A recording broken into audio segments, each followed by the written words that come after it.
Hello and good evening, everybody. Welcome to our town hall for mathematics at Carondelet. I am super excited to have our math team here with us tonight, our super talented math team. And I'm going to turn it over to our department chair, Leslie Schooler, to introduce her team. Thank you, Jess. So welcome, everyone. We are so excited that you are joining us this evening, and we are looking forward to providing you with this opportunity to learn more about our wonderful math program that we offer here at Carondelet. Just want to let you know, if you have any questions during this webinar, please write them in the Q&A box. Throughout the webinar, teachers will be answering questions via the chat feature, and we will also reserve some time at the end to address any questions that come up. So I want to first start with some introductions. So Jess, if we want to. Perfect. So we're going to have everyone introduce themselves. I'll start myself. As Jess said, my name is Leslie Schooler, and I am the math department chair. I currently teach in our math program classes, which cover algebra through trigonometry honors. I'm passionate about teaching and have spent my entire career working in Catholic education.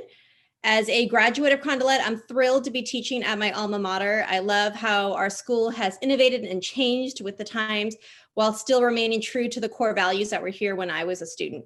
Personally, I'm the mom of 2 sons, unfortunately no daughter, to come to Carondelet. And my husband is also a teacher at Carondelet in the English department. Hi, I'm Sarah Anderson. I also teach in the program, and I also teach probability and statistics as well as AP statistics.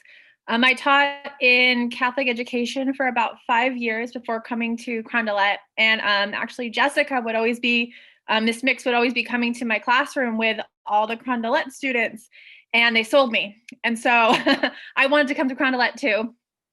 And I'm so lucky to be a part of the math team. And it's really a lot of fun to see some of my previous students that I had in junior high all grown up and seeing how well they're doing.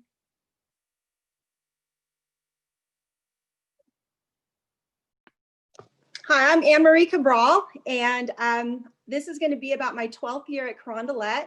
Before I was at Carondelet, I used to be an engineer, and this is really my second career, but I really have to say that I found my passion teaching math here at Carondelet. In addition to teaching math, I moderate Green Team, which is our sustainability council. So I get this other opportunity to work with the girls outside of the math classroom, which is really, really fun.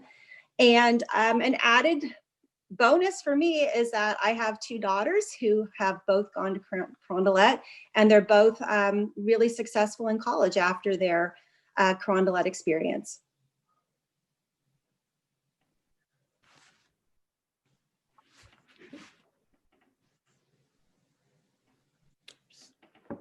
I think we need to go back one slide.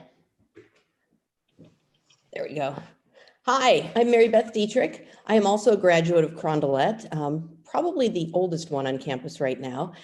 This is my 34th year teaching at Carondelet. My first 16 years were in campus ministry and the religious studies department, and the last 18 have been in the math department. I feel so fortunate to be able to teach 2 of my passions in life, that is theology and math.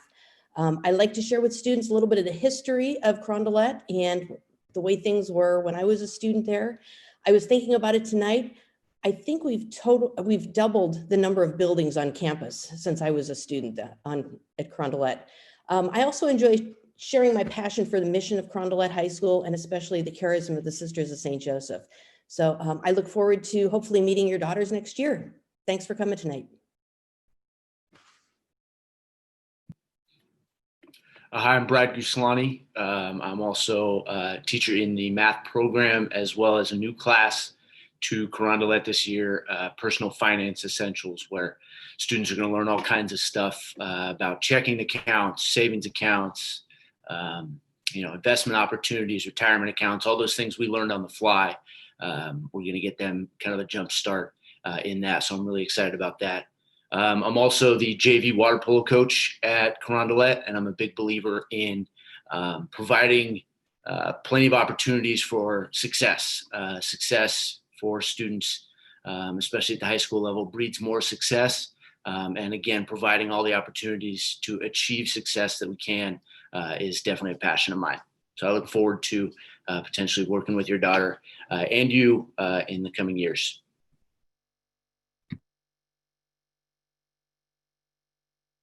Hi, I'm Samantha Lawson. I'm currently in my grad program at St. Mary's College, and it's been so nice to see everything that I'm learning currently is what Carondelet has shown and what we give to our students. Also, what I really enjoy is making connections with my students. I like to support them in the classroom and outside of the classroom. Just today, I joined the cooking club's Zoom they had, and we created these mini pizzas together, and it's just so fun seeing the students do what they love and enjoy outside of the classroom, and know that I'm also there to support them and enjoy their time at Carondelet and make everything better and more enjoyable. And so I'm looking forward to continue teaching and meeting your students next year, hopefully.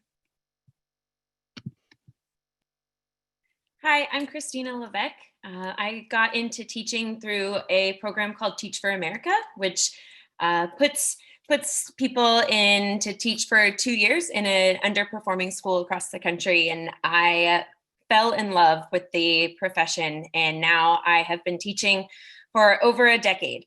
This is my 4th year here at Carondelet, but I was also here as a student, and now I get to not only be an alum on campus, but an alum on the pool deck. So I help coach the swim team here at Carondelet as well. Good evening, I'm Jordan Lewis. This is my first year here at Carondelet, and I have been enjoying every minute of it. Overall, this is my 9th year teaching. I've spent the last 8 years at another all-girls high school in San Francisco. And so I've seen firsthand just how important and beneficial it is, especially in a math classroom, to have an all-girls experience. These young women come out confident, independent. They have a wonderful perseverance, in the short time that I've been here, I've seen all of those things in my students. So thank you and welcome. Great, thank you. Jess, can you get the next slide? So now that you've met all of the wonderful teachers in our department, I want to take a moment to first explain the philosophy of our math department. A little technical difficulties. I'm going to go ahead and, you got it, Jess? All right, just 1 second. I'll go ahead and start. The Carondelet Math Department really believes that students can achieve any level of math success that they want. If we're giving them the freedom to learn at their own pace, if they are empowered to believe that they have the ability to be successful in math, and that there is no such thing as a math person, and that we provide them with challenging, deep, and interconnected math tasks that allow them to struggle a little bit, but through that to persevere and to grow. So I now want to get into the math pathways that we offer at Carondelet. So 3 years ago, we completely redesigned how we teach math classes, and we really wanted to embed our philosophy into what we do at Carondelet. So what we refer to as our math program classes are highlighted there in that yellow, and they're part of our individually paced for mastery program. So individually paced means that these courses allow students to spend more time on the curriculum if they need that to build that really strong foundation, or students can move at a faster pace, potentially completing the course in less than 1 year and moving on to the next course. It's mastery based, which means students must achieve mastery level on every topic before moving on. And we need students to have a deep understanding of mathematics in order to open up these multiple pathways to meet their individual goals. In algebra, geometry, and algebra 2, the honors curriculum is open to all students. So there is no placement test to get tested into honors. Students can choose at any time that they want, if they want to take on the additional challenge by taking on that. The math program is team taught with multiple teachers working with students as they advance through the curriculum. Students are assigned a lead teacher who meets with them regularly, sets goals for the year, and communicates regularly with parents to provide updates on student progress. Because this is team taught, as students progress from one course to another, they do not need to switch around their class schedule. They just transition to a different cohort within that same class period. And as students transition out of our math program classes, they have the opportunity to take a variety of classes that you can see here, including advanced placement courses or our brand new personal finance class. We know that math can be a gatekeeper for students when it comes to admission to some colleges and universities, or even different majors that students might be interested in. And our goal is really to provide our students with multiple pathways to achieve whatever their individual goals are, and to prepare them for whatever awaits them when they graduate from Carondelet. So we're going to go ahead and transition to our next slide. And as you can sort of see from these pictures, classrooms look a little different than what you might be used to. We have flexible, comfortable furniture that allows students to collaborate more effectively. We have whiteboards all around the classroom so students can display their thinking and their work. And instruction happens in a variety of different ways, including small group, personalized instruction, collaboration in groups with students and with faculty. Carondelet faculty created instructional videos or guided investigations. So our goal is really to empower students to take ownership of their learning and to show them that math is visual, it's creative, and it's about problem solving, not simply computation. So now we're going to transition to talk about some data. So the decision to change how we teach math was based on a lot of research we did as a department. We read a lot of books, attended conferences, visited countless other schools, reached out to other educators. And we take this same detailed approach to evaluating how these changes we've implemented are working. So we've been closely tracking student progress and collecting data on student performance since we've changed the way we're teaching math. And I want to just spend a moment sharing some of that with you tonight. So our SAT math scores have been above the national average by over 13%, according to our most recent test results. Our school-wide average, since we've changed the way we teach math, has increased over 7% from the average score 5 years before we started changing how we're approaching math. The average ACT math score over the past 3 years has been over 18% above the national math average. We've seen a 62% increase in the number of students taking an algebra honors course designation compared to when we would transition students into algebra honors based on a placement test. We've seen 33% increase in the number of students selecting honors in geometry. So more students are choosing for themselves to take on this challenge of the honors curriculum. We've had a 76% increase in the number of students taking AP statistics compared to 2 years ago. And that's a 440% increase from 2018-2019 school year. So it's a huge increase in the number of students wanting AP statistics. We've seen a 33% increase in the number of students taking AP Calculus BC, so that second level of calculus compared to 2 years ago. So we love that we're creating more pathways for our students to reach these higher levels of math, if that is what they want.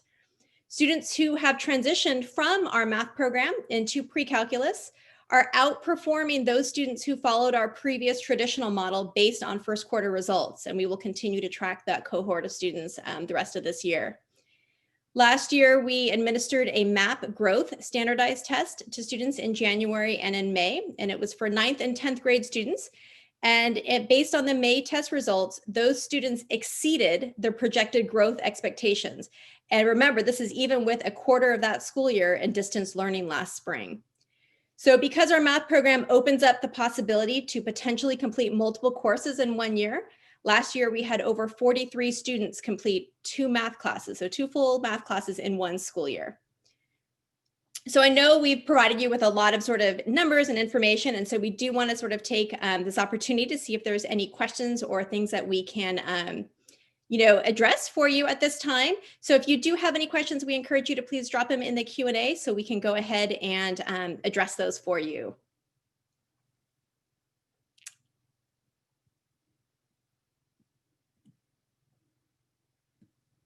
Thank you, Leslie. We'll go ahead and get to some of those questions.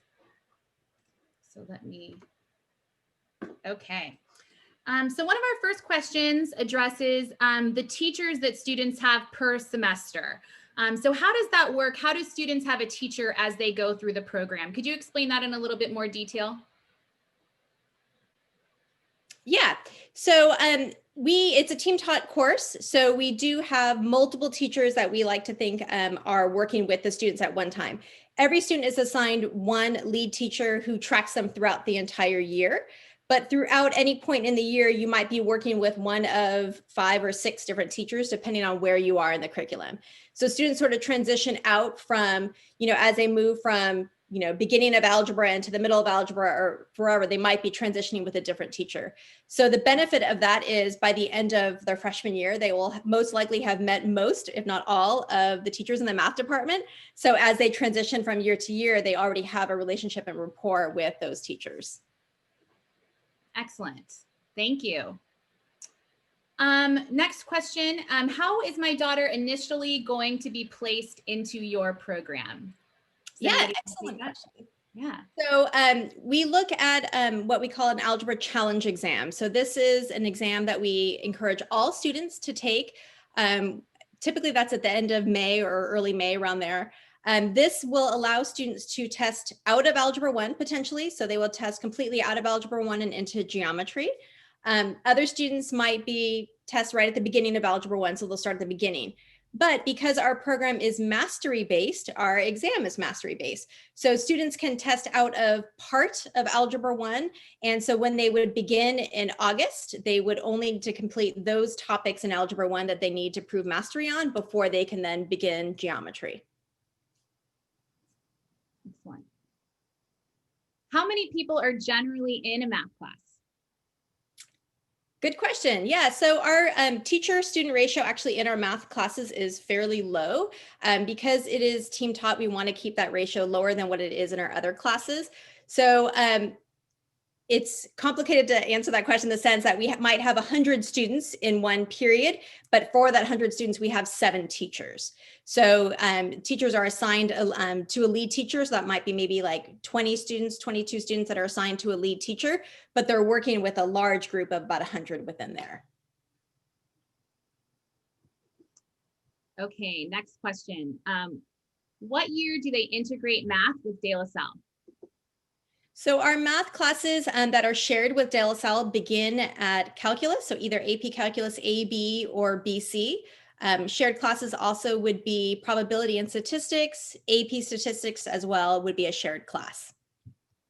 Okay, great. Can you explain how a student switches courses mid-cycle as part of the self-paced approach?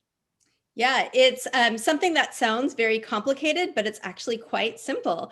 As a student completes one course and takes that final assessment in that class, they simply the next day are enrolled in the next class. It stays within the same class period, the same lead teacher. They just might transition to a new cohort that's now working on, let's say, geometry, for example. So there's no need to change other classes. There's no need for a schedule change. It is simply as simple as coming to class the next day and being enrolled in the next class. Excellent. Okay, what about a student that has a 504 and struggles with learning differences in math in particular? What support is available and are they in the minority of their class? I think actually the math program is really designed to work with a variety of learning differences because it's not just a one set way of learning. There's a variety of methods that we use. This works well for those who need more auditory, who take a little longer to process, who want to hear it multiple times. We have that sort of embedded in the program for them. We also offer a lot of math support. I think I obviously think my department is the best department at the school, but we have teachers that truly are so giving of their time. You can always find help. And the great thing about a team taught program is that you've got not just one teacher to get help from, you've got all of us to get help from at any time. We offer what we call Power Math, which is a drop-in time, and we offer it before school. We have some after school or at lunch where students can come in and there's math teachers available to get that one-on-one help and support that they needed. We also have, an ed support department that we work really closely with to help students that do have those 504s to make sure that we are, meeting their needs. Excellent. Okay, let's see. So with each student at a different math level, how will teachers bring a classroom together as a learning group? Yeah, that's a great question. I think, there are different students at different levels. We do initially at the beginning of the year break them out by lead teacher by where they are in the curriculum. So assigned to a lead teacher, we would have algebra students. As the year progresses and as students sort of, transition and advance past, where they are in algebra, they're still assigned to their lead teacher who tracks them, sets goals with them, follows up with them, but they will just transition to another cohort of students that they're working with that are in the same space in the curriculum. We work in the Innovation Center, which is actually behind Jess's background there. And we actually have our math program takes over the entire top floor. And if you haven't had a chance to be in this beautiful building, I highly encourage you to come take a look at it. But we have really flexible classrooms with walls that kind of open up and we can spill out into open space. So it's really easy to have students, be able to transition from one cohort to another. They check in with their lead teacher and then it's simply like, okay, today if you're working on, geometry, triangles, you're going to be in this part of the Innovation Center. And there's a teacher that's assigned to that group that will work with those students. So it's really a seamless transition. I know it kind of seems complicated, but it's really easy. And the students know by second day of school exactly what they're doing. Thank you. Okay, let's see. We've had a couple questions about some students that are already taking geometry. And so how do you accommodate for those students if they would like to maybe come in Algebra 2 instead of Algebra 1 or geometry? Yeah, absolutely. We absolutely want to encourage our students to be placed in the correct class for them. So for students who are currently enrolled in a geometry class as an 8th grader, then they would take 2 placement tests in the spring before coming. So that would be that placement test in May. They would take the Algebra 1 and the geometry 1. And it's not an all or nothing. So it's quite possible in the past, we've had students who have passed completely out of the geometry test, but there were still some areas of Algebra 1 that they had some gaps in. So what they would do is they would start with those sections in Algebra 1. They would complete those, sections that they didn't mastery on. Then instead of transitioning to geometry, since they would have already passed that, they would transition directly into Algebra 2. Other students have been able to completely pass out of Algebra 1 as well as geometry, and those students would then begin in Algebra 2. So we really want to place students in the right course to meet their needs, and so we are very flexible with sort of allowing that. Thank you. Okay, let's see. So given the full distance learning with COVID, how are students taught and supported in the math classes? Yeah, Mary Beth, do you want to take that question? Sure. Yeah, it's been actually been very interesting during the distance learning.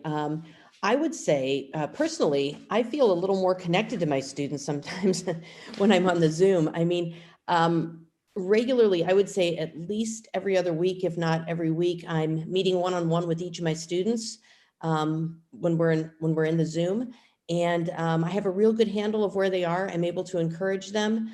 In fact, one really cute thing that happened early on when we were completely remote was I was meeting with one freshman who was, to be honest, she was having motivation issues, and I said, would you like to just stay in this breakout room during class and I'll just come in and touch base with you? And she was like, oh yes, would you please? I would love that. And it was just that, that one-on-one, connection that she really wanted. So to be honest, I think it's been a real, in a sense, kind of a positive for the program and for our students. Awesome. Thanks, Mary Beth. Mm-hmm. Another question, can a student decide not to take the math placement test? And if they decide not to take it, what math course do they start at? Christina, you want to answer that one? Yeah. We usually do have students take that algebra challenge exam. It allows us to, start their individualized plan for them at a place that that is best, right? So if they are really strong in certain concepts, then it's, if they've mastered those concepts, we can allow them to use that challenge exam to test out of them and start at a place that is better for them. However, if they choose not to, we would place them at the beginning of algebra so that they can show us that they have mastered it by completing our curriculum. Thank you. Another question, is the program all online? Do teachers teach each new concept, or do the students learn on a computer program and just ask questions if they are confused? Yeah, Anybody who does the self-paced can jump in. Yeah, I think that's a great question. And I think one thing to keep in mind is this is not an online program by any means. We as math teachers absolutely love to talk about math, work with students and have students collaborating. So it's not an online class. Everything for our program, the curriculum, is stored in our learning management system, but it's not an online program. So instruction happens in a variety of ways. For sometimes it is watching an instructional video those are all created by our own faculty. So we're not using like Khan Academy videos or, we're creating our own videos. Sometimes the instruction is going to happen in a small group. So as students are sort of working through a guided investigation, the teacher's sort of there kind of working them through it. Other times we're going to have students, try something on their own, play with some manipulatives, try to develop that, what that theorem is on their own through manipulation, whether it's using, a graphing calculator or Desmos or something like that. So it really happens in a variety of ways. What you won't see though is the teacher that is in front of the classroom every single day doing the same exact thing, teaching, to the students who are very quiet, writing down everything. It's a lot more dynamic and collaborative than that. Thank you. All right. So I'm trying to make sure I'm not asking duplicate questions. How many math classes have AP and honors available? Anne-Marie, you want to take that one? Sure. If it wasn't already clear from the beginning, the classes in the program can all self-select for honors. And so that means that Algebra 1, Geometry, Algebra 2, and Trigonometry can all be considered honors courses. And then we also offer AP Calculus, AB, and BC. And additionally, we have AP Statistics. So we have a very robust advanced math program at Carondelet. Awesome, thank you. So I'm going to we have someone who's asked two questions that I'm going to kind of combine down into one. So your program seems to give extra emphasis to achievement in math, even to the point of devoting specialized and dedicated resources to the program. One, do you think that is a fair characterization? And two, how does that compare to other private schools or independent schools that you all know of? I think when I think of achievement, I think it's meeting each individual student's goals. So we absolutely have a variety of students that are on multiple pathways, as we sort of showed in that slide earlier. And we really want to set students up in the pathway that is what's best for them. So for some students, that might be getting to multiple levels of calculus. For other students, it might be maybe going into like a statistics route. And we are actually currently in the process of developing a new course, a data science course, because now the UC college systems have approved a statistics track instead of a Algebra 2 pre-calculus track for some students. So we really want to, help our students achieve their personalized individual goals. The whole goal of the math program is to create a personalized pathway for each student, because in the past it was a one size fits all, and we know that doesn't work. So I really think that it's the goal is to meet each individual student where they're at and to set them up for success for whatever that means for them and whatever their personal goals are beyond Carondelet.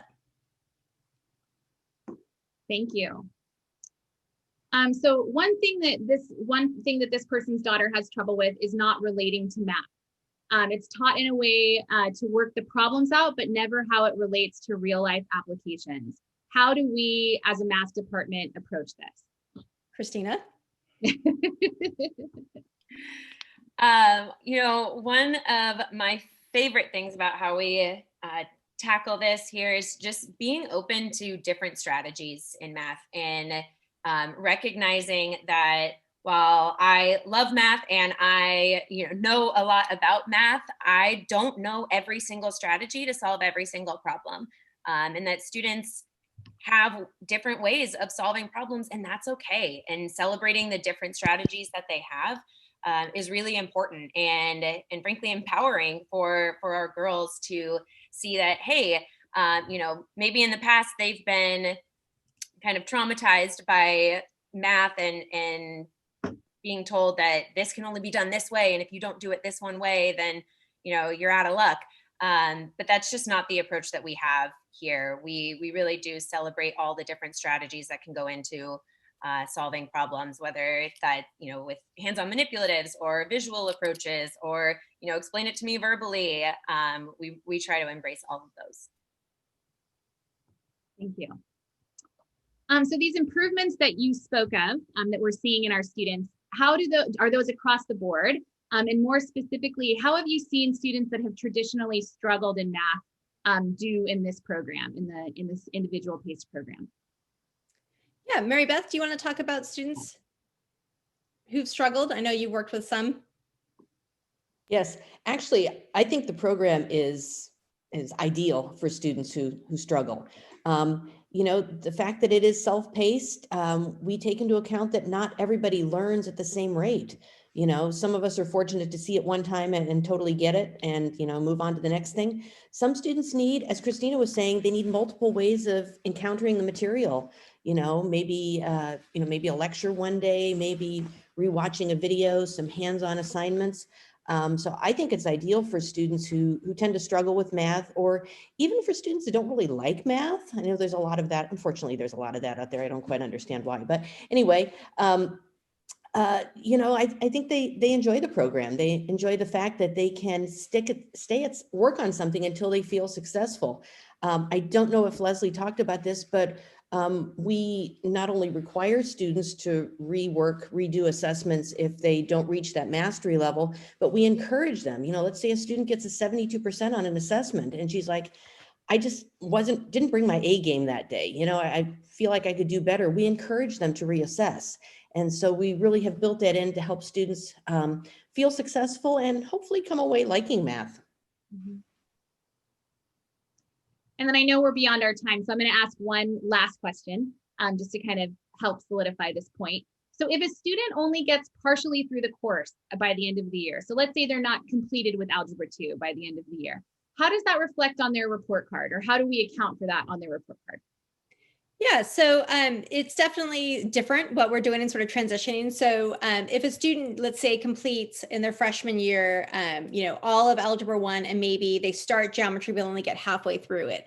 So their transcript would show 10 units for Algebra 1, and then it would show 5 units for geometry. So it actually would look like that they, doubled up a little bit on math. And then the following year, when they transition back like sophomore year, they would take that 5 units of geometry to finish that off, and then they would transition to Algebra 2. So transcripts can potentially show more than 10 units for a math in that year. Some students who maybe are moving a little bit slower and maybe some, need to take more than 1 year in Algebra 1, then we would use a common designation of Algebra 1A and 1B, which a lot of schools use to show that it's a multiple year Algebra 1 program.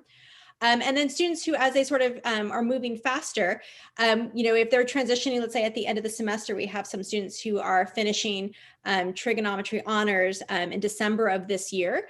So for next year, they'll be ready for AP Calculus, but unfortunately they can't take that until the following school year. So they can transition to our personal finance class, which is a semester-long course. It's a great class because it's going to give them another side of math that they're not normally seeing. And that is definitely the math that they're going to use in their everyday life. And so it's a great class that they can try to transition into there. If a student doesn't want to take personal finance or, not take an additional class, we try not to hold that against them. But they can always take like a visual performing arts class, or maybe get their kinesiology class credit during that sort of semester long break. But we always want to encourage our students to sort of continue playing with math a little bit. And then students who maybe transition not at that semester, let's say someone finishes up in March or in April, and so we have a little bit of time left, We are building in a lot of standalone units for them. So things like SAT prep, because even though we're not huge fans of standardized tests, that is something that they're going to be faced. So we've got some SAT preps. We've got some things with like Pixar. So Pixar in a Box has a lot of great animation and things, maybe little coding things. So little like small things in which they can still be playing around with math and getting a feel for other applications of math, but also kind of keeping their brains active. Well, thank you, team, so much for your time tonight. If you asked a question that we have not yet been able to get to, I will definitely, we have these recorded. And so since your names come through with the question, we will send you a personalized email after this webinar to make sure you get your questions answered. Or if you have another question that you think of after this webinar is over, feel free to email me and I can get you in touch with anybody on our team to make sure that those questions get answered for you. So again, thank you so much for coming, everyone, and thank you to our math department. And we look forward to chatting with you soon. Have a good evening, everybody. Bye-bye.